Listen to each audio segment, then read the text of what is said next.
Good evening. It is Tuesday, March 24th. It is Phoenix, Arizona, where we're broadcasting from. My name is Scott McLean. I'm with the Bright Wealth Academy, and we are broadcasting a special series around the coronavirus and the situation that this has caused. As you know, the global shutdown is occurring right now. Countries are literally closing the entire country and sending all the workers home. America is going through this right now. And if you're an entrepreneur or a small business owner, or you're a working professional or an employee inside of one of these companies here in Arizona, and you're suffering because of this financial shutdown, then this workshop is specifically for you, and this broadcast is for you.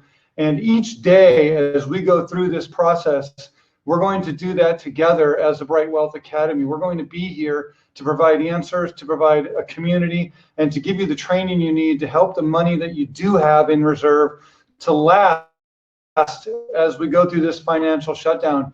Hey, listen, if you've lost your job or you've been laid off temporarily or told to work from home and your hours have been reduced, or if you own a restaurant and all your employees have been sent home because of the governor's recent law, you feeling the pain, you know what's going on, and it's likely that you're suffering and you're figuring out or worried about how am I going to navigate this financial shutdown? How am I going to have enough money for payroll if I'm a business owner? And where am I going to get my next paycheck if I'm an employee, especially if you're in the restaurant or the hospitality industry right now, you've been sent home. And so again, this workshop and this daily workshop series is specifically designed in two parts. Part number one is to give you an overview of what's going on in Maricopa County and with the coronavirus. How many cases do we have? How many new cases do we have? And to give you kind of a pulse on how bad it is out there, and how careful you need to be, and also to give you a gauge as to when we're coming over the hump of this event and it starts to taper off. When we start seeing new cases dwindling, then you know kind of the storm is past and it's time to go back to work soon, and you can get yourself prepped. Again, my name's Scott. I'm with the Bright Wealth Academy. We put this series together specifically for you and figuring out what can we do as an online training academy to bring help and hope to those that are suffering in the Phoenix, even in the whole country, in fact, if you're watching this video. But tonight's workshop and tonight's class and broadcast is specifically designed around Maricopa County and what's going on here in Arizona. So this is a 30-minute broadcast. I'm going to jump right on into it. I have a slideshow that I'm going to walk you through. And so let's go ahead and load that up, and we'll get started here. Okay. And so what we're going to be doing is spending about 30 minutes here on what we're calling the coronavirus financial shutdown. And it's a coronavirus financial crash class. That's what we've got going on here tonight. And so I want to welcome you. Let's go ahead and take our next slide. Here's what we're going to be covering tonight. We're going to be taking a look at the current situation. And what I mean by that is how many people are currently affected by the virus. How many new cases do we have today over what we had yesterday? What's your emergency plan? We're going to take a look at that for the next 3 months, both for food, for shelter, for water, for supplies, and for your money. What expenses can you cut, and what can you do to trim expenses? Because that's a very important factor for you right now. There's a lot of bills to pay, and we're going to kind of walk through that in today's workshop and give you some ideas on how you can stretch your money over the next 3 months and really make what you do have last for you. Finally, is there government assistance available for you? Well, if you're a homeowner or a small business owner or an employee, even a 1099 contractor, yeah, there is government assistance for you. And we're going to share with you how to get it, where to go for it, how to apply, and when it's coming. And then finally, we'll open this up for a Q&A at the end of this workshop. So let's go ahead and move to our next slide. And what you're looking at right here are actually the numbers that we have for our current, for Arizona. And so you'll notice that we have 199 cases as of today, March 24th. Sorry, that's a typo on our slide right there. That is up 61 new cases as of from yesterday. And yesterday was up 51 cases from the day before. So what's happening is the number of cases that we have is actually growing, and it's growing faster. It's accelerating. So we're likely going into the storm, or the storm is likely approaching. We had 139 cases as of yesterday. We're at 199 today. You can take a look at 86 are female, 113 are male. You can kind of look right on down the line. Unfortunately, we also had one more death today, as opposed to yesterday. We had a total of 2 in Arizona, and now we have a total of 3 in Arizona. So that's an unfortunate statistic, but we're going to be covering it every single day as we go through this crisis, and we're going to be here to give you an update and to help you understand what you need to be doing in order to get through this crisis. Our latest news as of today is that the spread of COVID-19 has been confirmed by our state officially in Maricopa County and actually statewide. And so there are counts available, and you can log on to the Arizona Department of Homeland Services, Arizona Department of Health Services, I'm sorry. And you can look at that website and actually see specific stats on what's going on in Arizona. Schools have been officially closed and sent home. I think it's for 3 weeks now. And so the kids are told to stay at home. If you're a mom or dad and you have kids and the school was providing one of those lunches for your children, there is assistance available to get a free lunch during the week. And there's details at the school district's websites if they're participating. So I'd encourage you to go to your district website and see if there's a free lunch program. Call some of the teachers, ask them about that. That'll really help with your budget, especially if you're on a tight budget and you're trying to get through this. You know, I was at the grocery stores the other morning, actually at 6 in the morning, to just kind of take a gauge as to how things were going. And actually this one was at Trader Joe's, and I showed up at 8 in the morning just to get an idea. The line was 100 people long. The guy that was all the way up in the front of the line said, man, you know, I don't know if the country's going to go to the crap side or if it's going to be all right, but I've got 4 kids and I need to stock up. And he was having to buy extra food for 4 family members plus his wife, and having to go do this hoarding kind of mindset where he's stocking up for 3 weeks of food. That's a pretty big bill, and he's having to pay for it. And he was telling me he was feeling the pain, not only because he had to be in line at so early in the morning, but also because he had to buy so much groceries. And so if you're going through that and you have kids, you know, the school districts are one source of relief for you. Okay, mass gatherings. The governor has issued a proclamation. I don't know if it's technically a proclamation, but he said no more gatherings of 10 or more people. And the police aren't physically enforcing it right now, but they are telling you to not do that. It may become a law or some sort of an executive order here at some point in the future. But for right now, if you're in a group of 10 or more, you don't want to be doing that. What we're doing in our state is doing our best right now to curb this virus and to stay away from mass gatherings. We're doing this all over the country, in fact, social distancing. So you want to stay away from people and do your best to not affect anyone or be affected by anyone, or infect anyone or be infected by anyone. And if you have questions, you can go to 844-542-8201. There's also another number. I think it's 611. Don't hold me to that. You have to check. It's a new number that was just added. And if you type 611 or, oh man, I'm sorry, I don't know the number. I'll put it up on the screen when this video is updated. Or if you come back and watch this video on our website, or you're watching the replay, you'll see a little screen with that number. It's a real quick, short little number. It might be 511 or 611, something like that. That'll dial you directly to the state. Short of that, you can do the 844-542-8201 number. Okay, so let's take a look at your actual numbers as far as your own personal finances are doing. And what is your plan? Do you have a plan for the next 3 months set aside in case this thing gets really bad?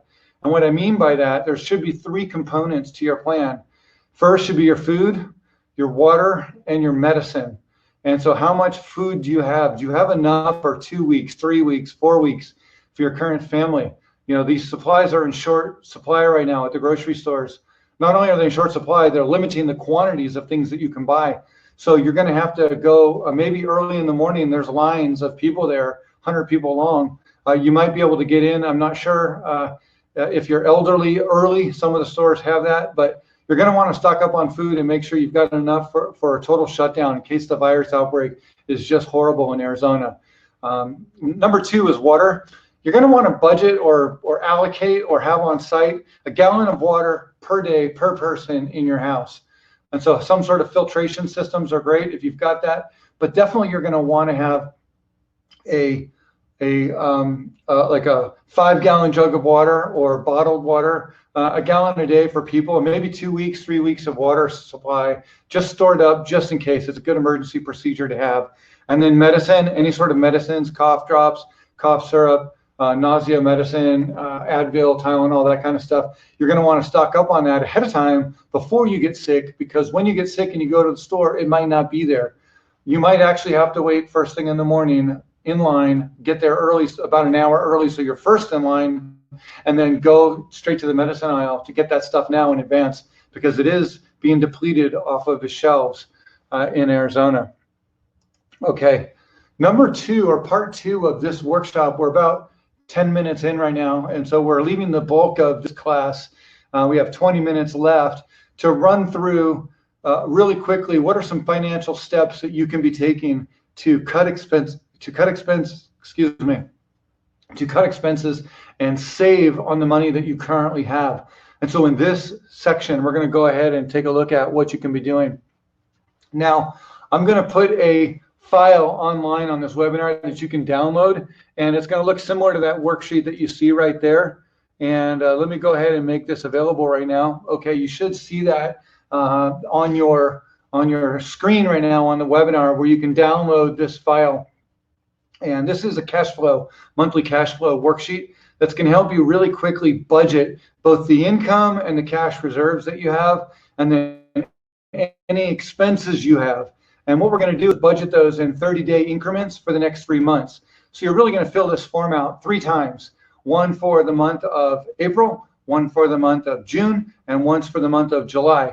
And what we want to do is really just budget and ration out both money you have coming in, money you have in reserve, and then all the bills you have coming due over the next 90 days. And we want to take a look at that and get in front of it so that you don't run out of money. That is absolutely important during this crisis. Okay. So the first part, if you've downloaded that worksheet and you've printed it out or you're looking at it, what you're going to want to do later when you're doing this on your own is the top part should say cash flow, monthly income. It looks a little bit wrapped on this webinar format, but what you're looking at is your income area. And this is the area where you want to add in any money that you have already in reserve. So you can see on this workshop, it says starting right here is $3,000. This person already has $3,000 saved up in reserve. That's in their bank account. So you're going to want to put your starting balance right there. And then what you're going to want to do is list out your paychecks that both you and your wife have coming due in the next 30 days. So this would be income that would be coming in the month of April if you're planning out next month. And so you put your current money, and then the next 3 months, that totals up how much you have in reserve plus what you're expecting to come in this month. And that gives you an amount of money. Maybe in this scenario, it would be about $9,000. So what that's saying is if there was no further income next month, because maybe you guys were laid off or put on hold, your industry was shut down, then you're going to need to make that $9,000 last for 3 months potentially. And so are you kind of getting an idea of what we're doing with this workshop? And again, this is kind of an overview. We're going to do a whole class on this. So if you're watching this video and you're feeling lost, just watch it to the end of the video and then go to the link and click to register just for the budgeting class, and we'll help you through this class. In fact, we're going to be making that available statewide to employees and contractors and working professionals all over the state. So we're anticipating a lot of people going through this program with you. You're not alone. Remember that. We're all in this together. Okay.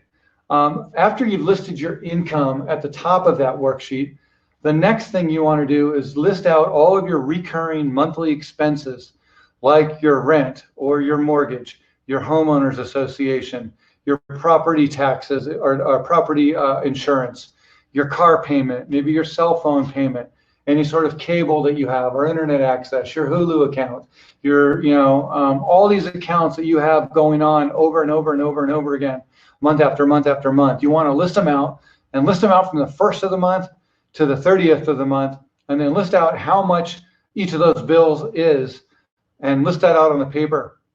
And then what you're going to do is you're going to total that up, and you want to make sure you get all those bills. And if you don't know what all your bills are, you can always log on to your bank account, take a look at the 1st of the month, and just see what bills have been paid. And you can do that right off your bank account website. And if you're using credit cards to pay bills, which you shouldn't be doing, but if you are, go to those credit card statements and see which bills are being paid by with your credit cards. And so you want to get a total picture of all the bills of everything you're spending on a recurring basis every month. The second part, what you're going to do is it's going to say, list your variable monthly expenses. And for this workshop, we're using variable to mean something slightly different than what it normally means. But what we're saying in this case these are like budgeted items. So for example, gasoline for your car. That's an amount that you're going to spend on every single month. And on average, maybe you spend $250 for your car every month for gasoline.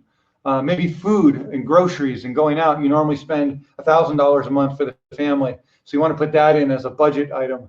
And then spending money, maybe you're used to having $50 a week that you spend on just random stuff here and there that you don't really account for. So you want to budget that out, entertainment, etc. So you get the idea. These are like budgeted items where the amount of money you spend every month is not like a bill where it's $29 every month. It goes up and down depending on your usage. And so in this workshop, and for going forward in the month of April, you want to be looking at these expenses. For example, auto and gasoline. Most likely that's going down for you because we're all, self-distancing ourselves and social distancing ourselves and putting ourselves in isolation. So we're not driving as much. Most people aren't. So your gasoline bill has gone down. Plus gas prices have gone down. So gas prices going down and not driving as much, that's probably going to be a less amount for April. Your food and groceries, that might have gone way up because you've been stocking up on food and you're buying 3 weeks of food at once. So maybe you're going to spend more money there. Personal spending probably going down. Entertainment most likely definitely going down. So those are kind of the silver lining that some of your expenses are going to be less.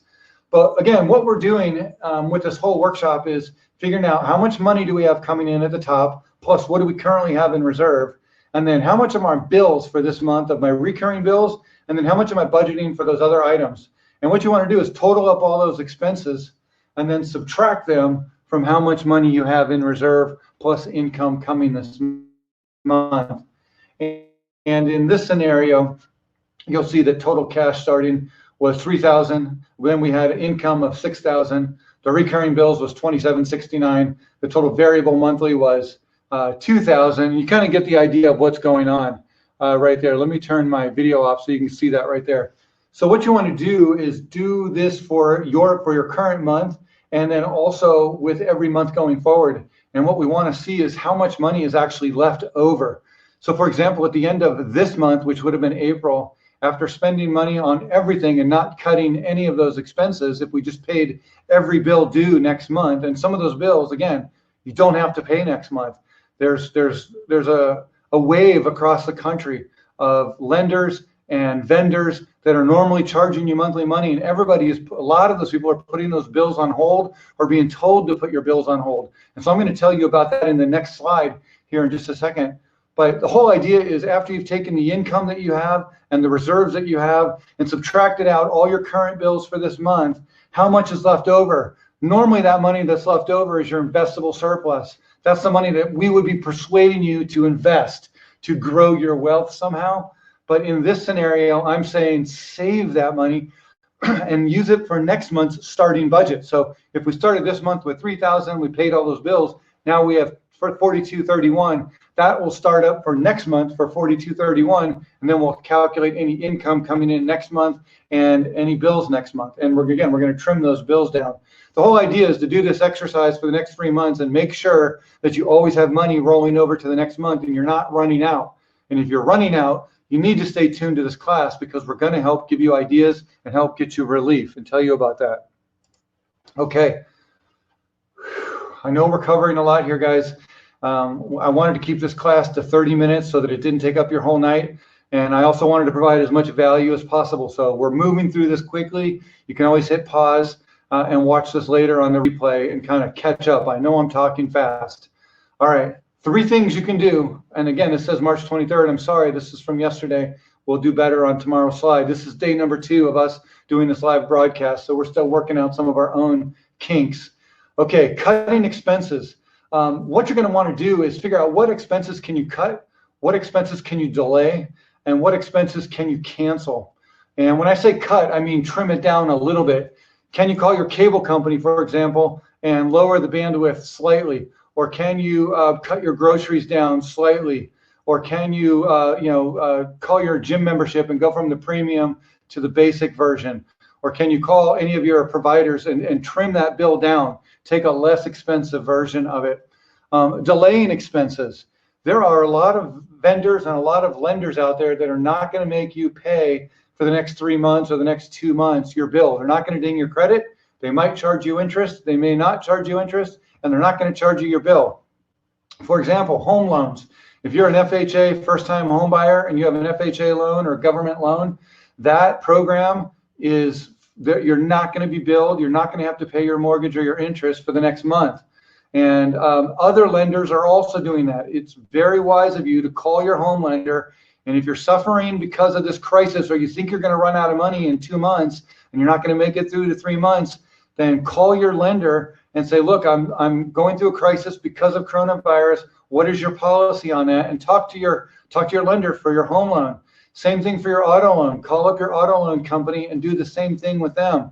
A lot of times, there's a lot of different tricks you can do. We never teach this stuff, but in this class, because of the extreme nature of what's going on, I'm sharing with you all the options, not saying that they're best practices, but just letting you know that you can do them. All your credit cards, you can literally delay that credit card payment for 30 days before you have to make your next payment, before you would receive a 30-day ding. So if your bill was due this month, you could wait all the way until next month to pay that bill and still be okay. They might charge you a $25 late fee, but it's better, it allows you to have your money right now if you needed it. But I would encourage you to call that lender, that credit card company, if you're struggling. Let them know what's going on. Let them know you're suffering because of the coronavirus financial shutdown, that you've lost your income, you don't have your job, and that you need them to work with you. And what can they do? Sometimes they can take payments, like your auto lenders can take your payment and put it on the end of your loan and not make you pay anything for this month. And they might be able to do that 2 or 3 months in a row for you. That would save you a lot of money to then use for groceries or to use for the next month. Again, so those are bills you can delay. Call and write letters and emails to those providers, your house loans, your auto loans, your credit card bills, other personal loans that you might have, etc. Same with student loans. Student loans are being cut and the interest is done. If you're going through Nelnet or the government, federally funded loans, those are likely, they're already working on it. They should just be turned off automatically, but you might want to log on to your website and just take a look and make sure that you're not having to pay those loans. And you can factor that out of your expenses over the next 3 months. So hopefully this is helping with some information here. The next thing I wanted to talk about is assistance that's coming, what is available to you. Now, there are stimulus checks most likely coming. Our House and our Senate, and really it's the Senate right now, they're in debate, but it's the whole thing is going on. Both parties are negotiating right now. As soon as the stimulus package is approved, money will be coming your way. But right now it's still on hold. But what is coming your way, or what is at least allocated and what has been talked about, if you're a working professional, you earn under $75,000 a year as an individual, or 150 combined, and you filed your taxes in 2018, then you're likely going to receive 1 or even 2, at the very least, stimulus checks of $1,200 each. And the first one would likely come in April, and the next one in May. It might be that it takes all the way until May to get you that check, and then into June. So we'll be doing daily updates on this and letting you know as soon as we know what the dates are of those checks and when they're coming. If you didn't file a 2018 tax return and that's freaking you out right now, as long as you filed in 2019, that should work for you and you can make that exception. If you didn't file in 2018 and 2019, then I don't have an answer for you right now.